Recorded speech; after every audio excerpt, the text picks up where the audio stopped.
Ever since I ended up in a wheelchair due to an accident 2 years ago, my husband and mother-in-law's attitudes have noticeably hardened. Sorry, but could you please leave this house for a second? My husband's sudden words one night were incomprehensible. What? What do you mean? I mean exactly what I said. My mother and I talked it over and decided. You mean you want a divorce? Yeah, that's it. I've been thinking about it for a long time now.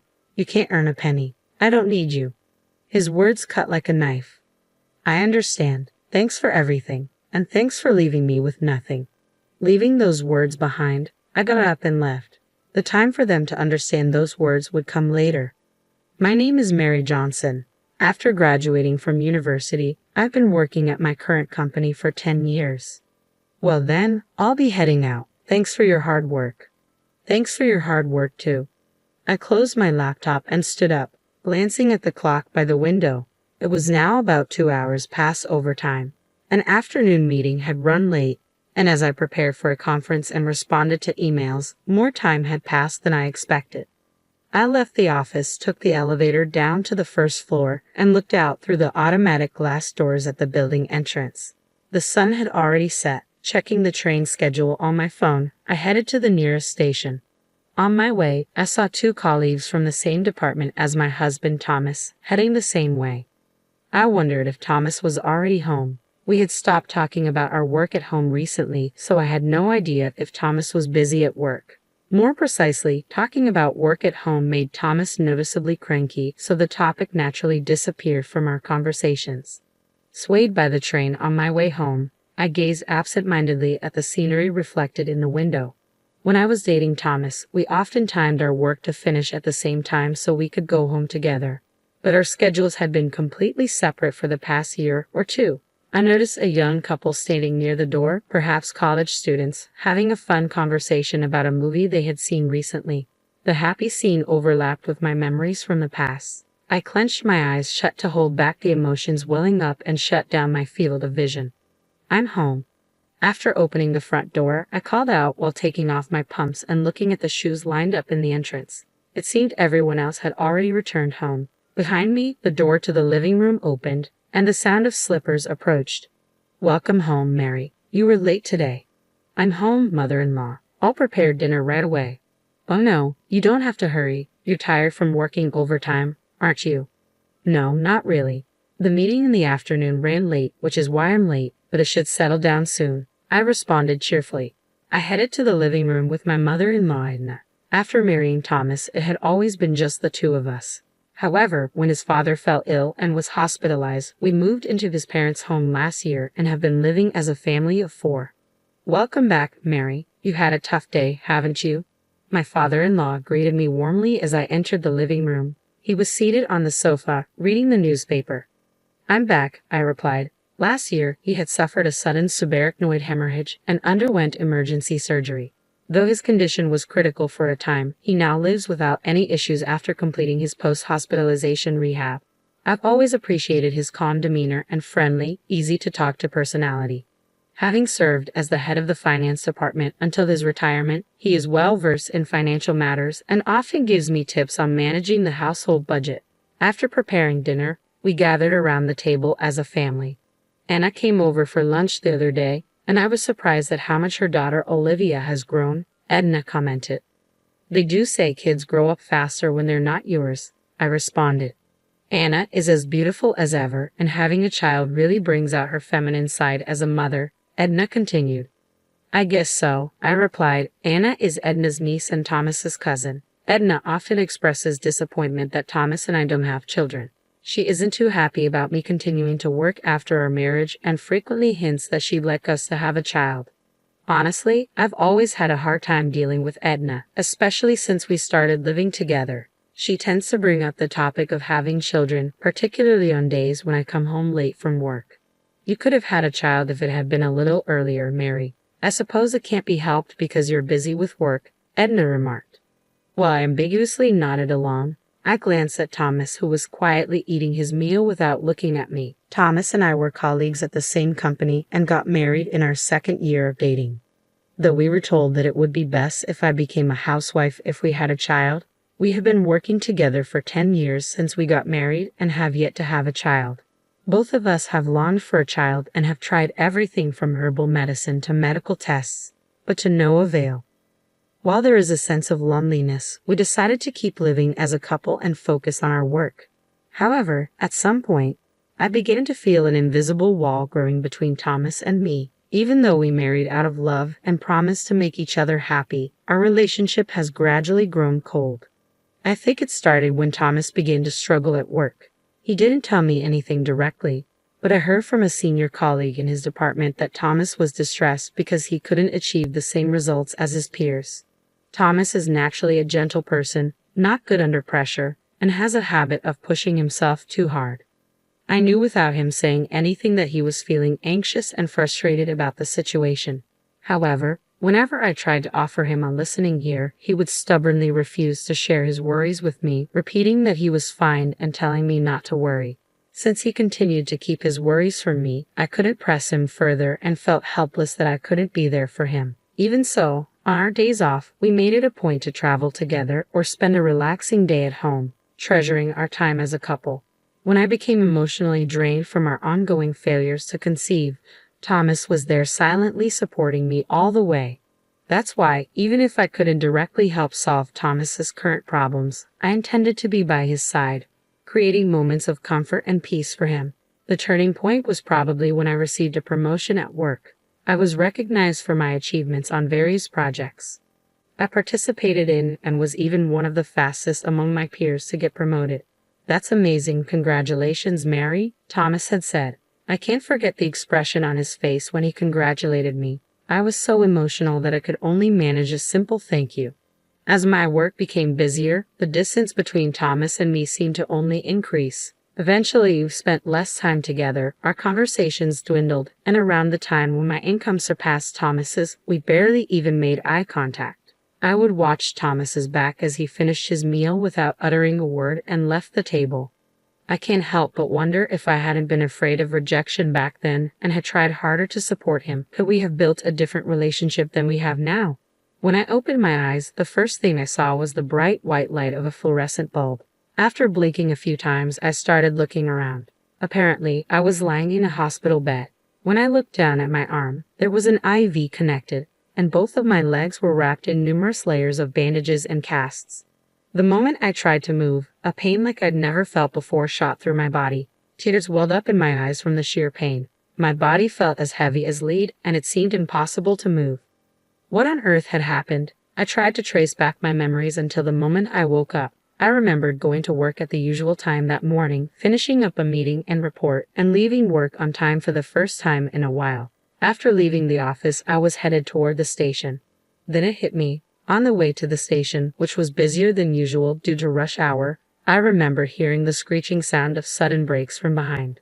The moment I turned around, I felt a violent shock. I realized I'd been hit by a car, and fear rushed in alongside the pain spreading through my body. What condition is my body in now? The sound of footsteps approached, and suddenly the curtain around my bed was opened. "Oh, Mrs. Johnson, you're awake. But you should not get up yet," a young female nurse called out to me in a rushed manner. "I understand you're confused, but your doctor will explain everything to you shortly. Please stay calm for now." "Okay," I replied, still trying to process everything. After saying that, the nurse left in a hurry. A few minutes later, the doctor arrived and explained the circumstances of the accident and the surgical procedures. Apparently, a truck driven by a drowsy driver had crashed into the sidewalk, and I was unfortunately there and got knocked over from behind. I had been urgently transported to this hospital immediately after the accident, and it had been about half a day since the surgery. "Excuse me, but have you contacted my family already?" I asked. "We have contacted your husband and his parents who live with you to inform them about the accident and that the surgery has been completed successfully. However, they seem to be out somewhere and can't come right away." "I see, thank you."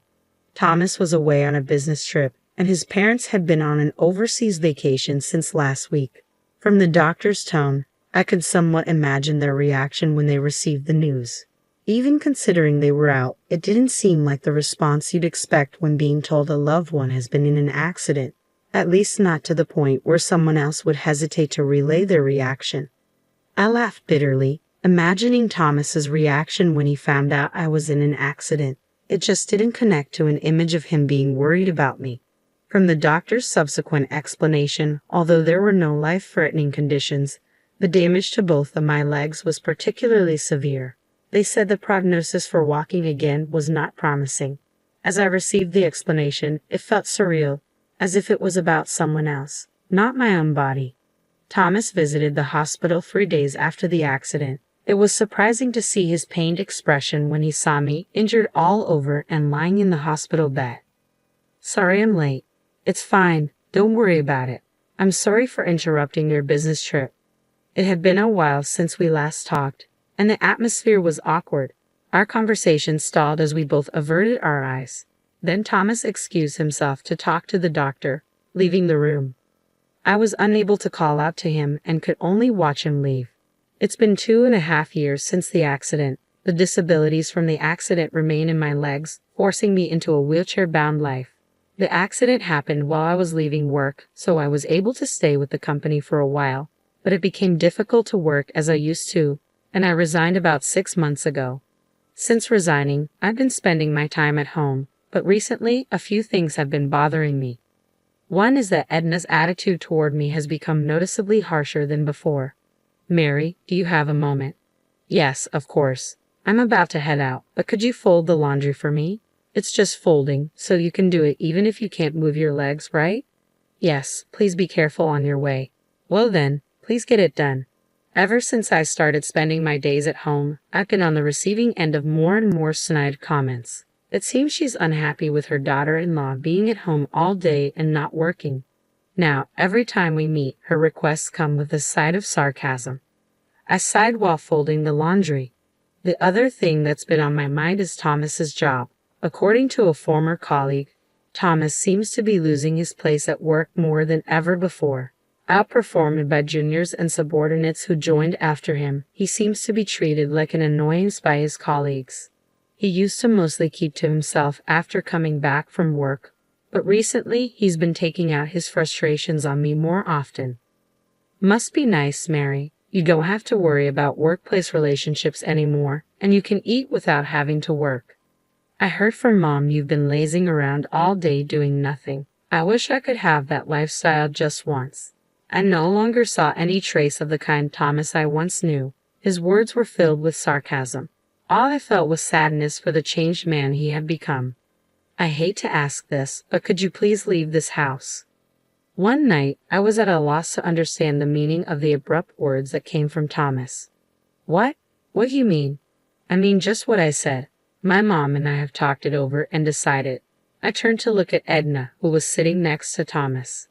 "Mary, ever since you quit your job, you haven't contributed to the living expenses nor helped around the house. You've just been staying at home all the time. To be blunt, it's a nuisance if you stay here any longer." I don't. Don't you think it's imputed to be leeching off others without making any contribution to their household?" Edna continued, a triumphant look in her eyes. Thomas was silent, avoiding eye contact. "Thomas has a tough job too. Just because you're married, he doesn't have an obligation to support you anymore." Edna's words were harsh, and I turned my eyes to Thomas, who was looking down. "Thomas, are you asking me to leave? Is this your way of saying you want a divorce?" "Yeah, that's it. I've been thinking about it for a long time." "So after being together for so long, you have no feelings left for me?" "Why would there be? Of course not." Thomas began to speak as if a dam had broken. "Do you have any idea how miserable I feel every time I see your face? You must have been looking down on me, right? You must have felt superior to me every day, thinking that you were better than me." It felt as though the threads we had spun together since we met were fraying one by one. "I tolerated you because you were contributing to the household expenses, but things have changed. Now you're just a good-for-nothing who neither works nor has money," Thomas said, clenching his fists, spitting out the words as if they were blood. "I don't need you now that you can't earn money." The last thread snapped with a sound. "I understand." For the first time, Thomas looked at me. "But I have a condition. All the procedures for the divorce agreement will be carried out through a lawyer. If you agree to that, I will pack up my things and leave within the week." "Sure, that's fine," Edna said. "Isn't it, Thomas?" Thomas silently nodded. Well then, that's how it is. Thomas jolted, looking at me. Thank you for everything until now. And lastly, thank you for leaving me with nothing. With that, I left. A few days had passed since I left the house. When I checked the incoming call on my phone, I saw it was from Thomas. After staring at the screen for a few seconds, I picked up. Yes? Mary, I'm sorry. Could you please come back? What's this all about all of a sudden? I heard from my dad. Even after you quit your job, you've been covering our living expenses. You've been investing since you were working, haven't you? And now you're able to cover living expenses with dividend income. Yes, that's right. So what? I left the household budget to you and my dad, so I didn't know anything. I thought we were living off my income, but we were mostly living off yours, weren't we? I really regret saying such terrible things. I'm sorry. After getting married and merging our finances, I had started investing using my own income. Initially, I was encouraged to do so by my father-in-law, and I only consulted him about financial management and investments. So, what am I supposed to do if I come back? Well, my dad says with my income alone, it's impossible to maintain the same standard of living as before. Besides, I'm not confident I can continue my current job indefinitely. So, what you're saying is please come back so we can live well. You've really got some nerve. I could hear Thomas catching his breath over the phone. The reason I never said anything before is because even though my feelings have changed, I believe that somewhere you still cared about me. But you're not the Thomas I once loved anymore. That's not true. I still love you, Mary. There's no need for you to say anything more. All my feelings for you vanished the last time we talked. Sorry, but whatever happens to you guys from here on out, I just don't care. Thank you for leaving me with no trust, no memories, nothing at all. Wait, Mary. Please forgive me. I'll handle all the divorce arrangements and proceedings through my lawyer. Don't ever contact me again. After saying that, I hung up the phone and blocked any further communication. Subsequently, the divorce process proceeded quickly, and I completely severed ties with Thomas. The only person I still communicate with is my father-in-law. So, have you had any trouble living alone since you split up with Thomas? No, not particularly. So far, everything's been fine. That's good. I'm sorry for the trouble we caused you, Mary. When I heard about what happened from Thomas and my wife, I was so furious I couldn't help shouting.